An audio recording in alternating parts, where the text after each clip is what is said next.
Değerli arkadaşlar, Diyarbakır'daki köylerde kadınların %95'i rahatlıkla söylüyorum Türkçe bilmiyorlar. Ve çocuklar 7 yaşına kadar Türkçe öğrenmiyorlar. Ve ilkokula gittiğinde annelerin bize söylediği çocukların farklı bir dille karşılaşmaları nedeniyle okuldan ağlayarak eve dönmeleridir.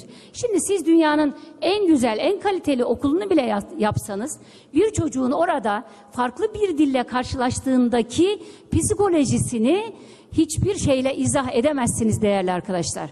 O yüzden biz diyoruz ki gerçekten bu bütçenin içerisinde insani bir bütçe gerçekliği olacaksa meseleye buradan başlamamız gerekir.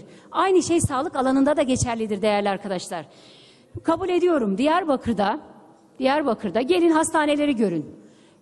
Çok büyük hastaneler yapıldı. İçerisi büyük alet edevatlarla donatıldı. Yine bakanımız söyledi. Gerçekten kuyruk beklemiyorsunuz. İşte ameliyat için kimseye para ödemiyorsunuz ve benzeri. Yani bir insanın sağlık açısından alması gereken bütün hizmetler var. Bunda bir sıkıntı yok. Ama o hastanelerin içerisinde çalışan personelin aldığı maaşı hiç bilmiyoruz arkadaşlar. Bir hemşire özel hastanede maalesef asgari ücretle çalışıyor. Ve diğer yardımcı personelin de aldığı ücret yaşam koşullarının çok altındadır değerli arkadaşlar. Ve hiçbirinin sendikalaşma gibi bir durumu da yoktur.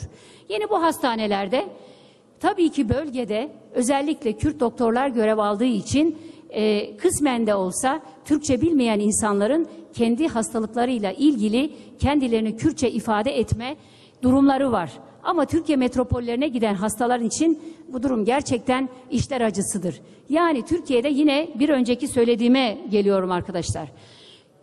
Ana dil geliştirilmediği müddetçe gerek Kürtler için, Türkiye'de yaşayan diğer halklar için eğitimde, sağlıkta, adalette, yaşamın her alanında insan merkezli ve insan odaklı bir bütçeden asla ve asla bahsedemeyiz. Umarız önümüzdeki yıllar insan odaklı bir bütçenin yapılmasına için bize fırsat verecektir.